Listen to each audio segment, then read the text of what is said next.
తమ్ముళ్ళు మీరు weight gain గురించి అడుగుతున్నారు కాబట్టి ఈ వీడియోలో నేను వెయిట్ గెయిన్ గురించి చెప్తున్నా. కాకపోతే షేక్ కదనమాట, ఓన్లీ ఎగ్స్. ఏంది? ఓన్లీ ఎగ్స్ పర్ డేకి 6 to 8 ఎగ్స్ తినడానికి ట్రై చేయండి. బాయిల్డ్ ఎగ్స్ విత్ ఎల్లోతో సహా. 6 ఎగ్స్ 8 ఎగ్స్ ఎలా తింటారో మీ ఇష్టం. బాయిల్ చేసుకుని తింటారా, ఆమ్లెట్ చేసుకుని తింటారా, లేకపోతే ఫ్రైడ్ రైస్ చేసుకుని తింటారా, ఎలా తింటారో తెలీదు. పర్ డేకి 6 to 8 ఎగ్స్ తినండి. ఓకేనా? మార్నింగ్ 2 తింటారు, మధ్యాహ్నం 2 తింటారు, ఈవినింగ్ 2 తింటారు, అలాగే నైట్ 2 తింటారు, మీ ఇష్టం.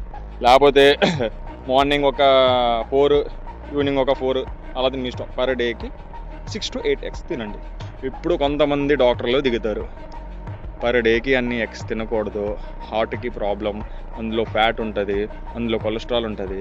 మరి తమ్ముడు, మీరు పొద్దున్నే ఆయిల్లో వేపిన పూరీలు, బోండాలు, దోశ ఇవి తింటారు, అందులో ఫ్యాట్ ఉండదా? అందులో కొలెస్ట్రాల్ రాదా? మధ్యాహ్నం భోజనం చేసేటప్పటికి పప్పుకి, సాంబార్కి, రసానికి తాలింపు పెడతారు ఆయిల్ వేసి, మరి అందులో క్యాలరీస్ ఉండదా? దానివల్ల ఫ్యాట్, కొలెస్ట్రాల్ రాదా?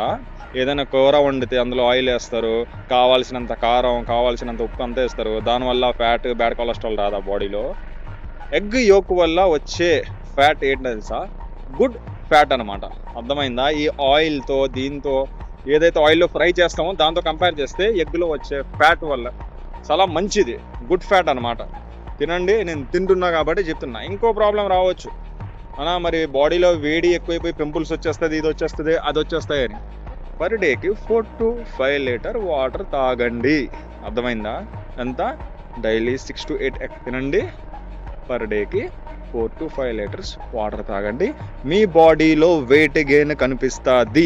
జస్ట్ 15 to 20 డేస్లో మీ బాడీ మారిపోద్ది, ఎటువంటి ప్రాబ్లం రాదు, ప్రత్యేకంగా పింపుల్స్ అనేవి రావు. అర్థమైందా? ఇటువంటి మంచి టిప్స్ కోసం మీ అన్నయ్యని ఫాలో అవ్వండి. మీ గురించి స్ట్రీట్ లైట్ ముందర నించొని వీడియో చేశాను అనమాట. అది